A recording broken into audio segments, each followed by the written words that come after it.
நமஸ்காரம். இப்போ ஆசனாம்பேட்டை அருணா சில்க்ஸ்ல இருக்கோம்.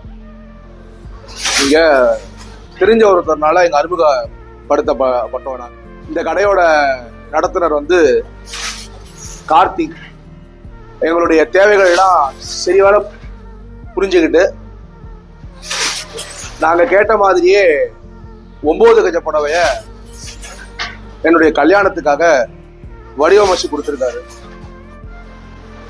குவாலிட்டி பத்தி இங்க கேட்கவே வேணாம். நல்ல குவாலிட்டியில உங்களுக்கு எந்த மாதிரி காஸ்ட்ல வேணுமோ அந்த மாதிரி பண்ணி தராங்க. நல்ல குவாலிட்டி வேணும்னா அது மாதிரி இருக்கு. இல்ல பட்ஜெட் இருக்குன்னா பட்ஜெட்டுக்கு ஏற்ற மாதிரி குவாலிட்டியில காம்ப்ரமைஸ் பண்ணாம பண்ணி தராங்க. 10 இடத்துக்கும் இங்கேக்கும் நாமினலான பிரைஸ் பாயிண்ட் இருக்கு. அதனால எல்லாரும் இங்க வாங்கணும்னு கேட்டுக்கிறேன். நன்றி.